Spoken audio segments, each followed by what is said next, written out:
Tel Aviv is former Israeli military spokesperson and retired Lieutenant Colonel Jonathan Conricus. He is also a senior fellow now at the Foundation for Defense of Democracies. Thank you so much for being here. Look, this is, as you well know, an unprecedented number of hostages that are expected to be coming across that border. 48 in total at the beginning. We will only 20 of them are believed to be alive, and the rest are going to be coming over. The bodies being sent over. I'm just curious. We have seen this happen twice before, but with a much smaller number of people. How will this play out in your mind? Yeah, good morning. Thanks for having me on. A very emotional day here in Israel, and I think around the world for everybody who cares about freedom and justice. Yes, it has happened, and your numbers are right.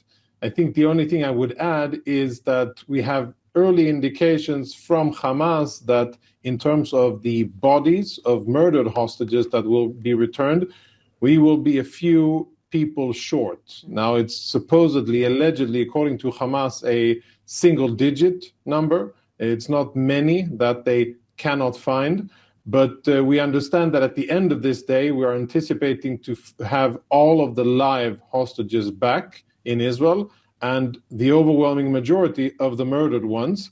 And then there will be additional work, which will require additional time to get back all of the remains of the murdered ones. And the system, it is in place and it is ready to really take care of the amount of Israelis that will be brought back. It's going to be 3 different locations in the Gaza Strip where Hamas hands them over to the Red Cross, and then the Red Cross immediately will identify if there are any urgent cases that need immediate medical attention. If so, they will be flown, helicoptered to nearby Israeli hospitals. If not, then they would be brought to a triage point and actually brought into a military base where they will meet family for the first time.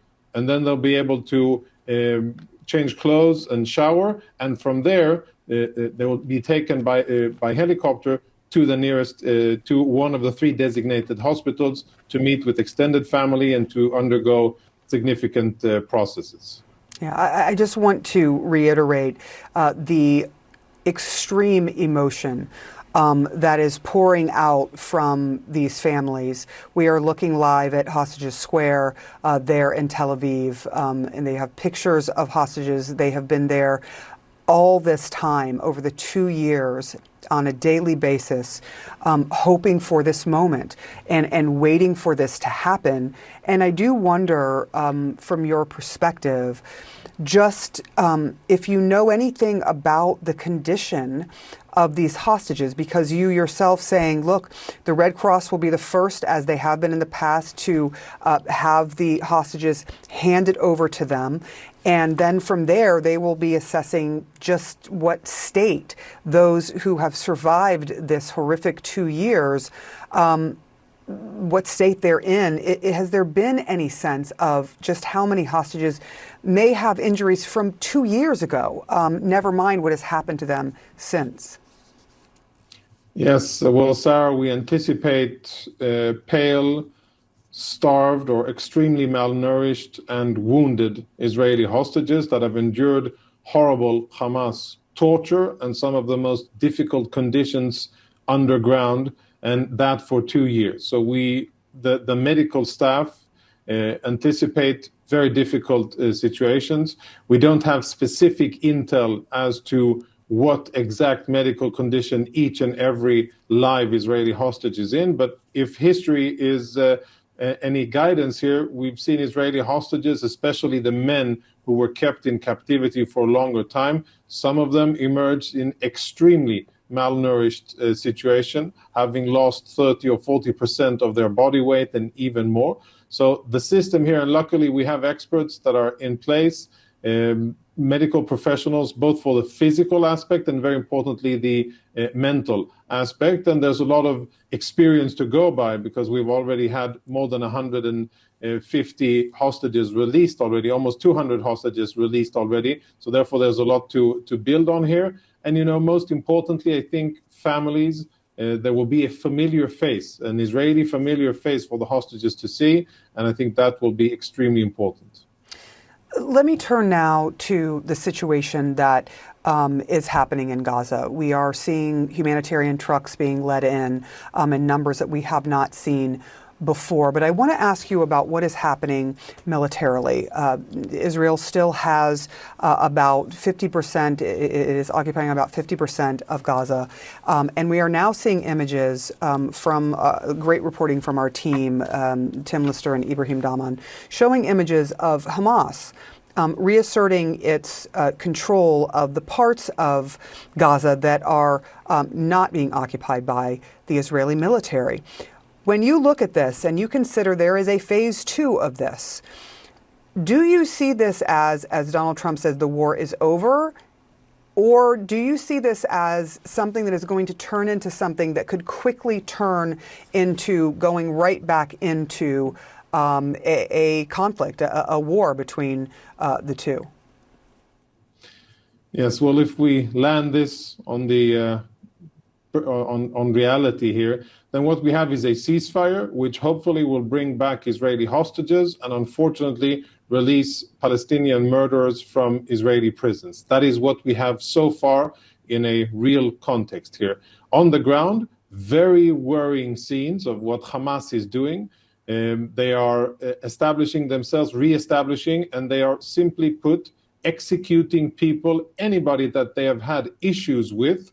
They're closing or settling scores in any place that they can, and they've been quite frank and public about it. They haven't been shy. They've issued statements saying, we are coming for families such and such, and if you're on our blacklist, then justice, as they say it, retribution will be swift, and we've seen it with typical Hamas brutality of executing people in the town square.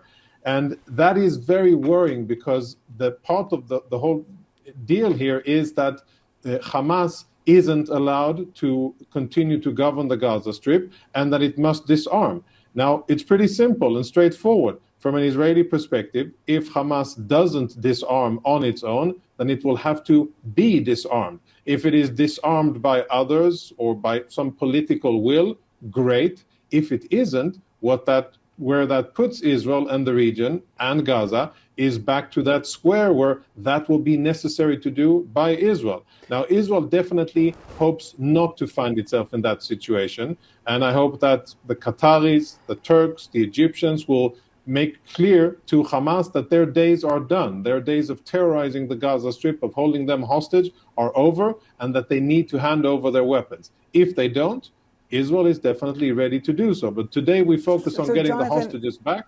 Yes, I do. I must ask you, though, because you're talking about, how Israel would go about, or I want to ask you about how would Israel go about disarming Hamas, because already the devastation in Gaza, there are no words. I mean, 70% of buildings are estimated to have been bombed. We're talking about homes and businesses, as well as places where Hamas would hide, but hospitals and schools.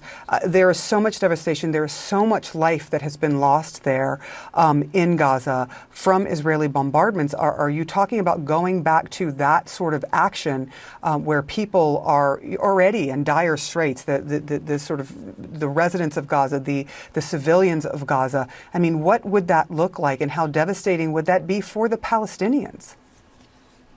Yes, well, this war that Hamas started on the 7th of October 2 years ago has indeed been very costly for Gaza. As Hamas was hiding in their tunnels underground, Palestinian civilians above ground were exposed to the consequences of the fighting that Hamas started, and they were used by Hamas as human shields. And I think Israel has said pretty clearly, the military and most of the political establishment, pretty clear that we don't desire to go back to fighting. We want to end this with the return of the hostages and with a disarmed Hamas. But of course, Israel cannot be anticipated to agree to a situation where Hamas doesn't deliver on what it has agreed to do. And Hamas has agreed to hand over its weapons and to hand over control over the Gaza Strip. If that doesn't happen, as per President Trump's agreement, which the Qataris, the Turks, the Egyptians, and other Arab nations vouch for, then, of course, other tools need to be used in order for that to happen. At the end of the day, Israelis are not safe as long as Hamas is in power in Gaza. And I think from an Israeli perspective, as long as Hamas is there, the war isn't over. Now, the best way would be for Hamas to be dismantled, disarmed, if it happens internally. But if it doesn't happen internally, then Israel, I think, is poised and ready and has already gone so far that it won't stop short of actually achieving what it needs to do in order to save Israelis and keep Israelis safe, and that is that Gaza will not be under the control of Hamas.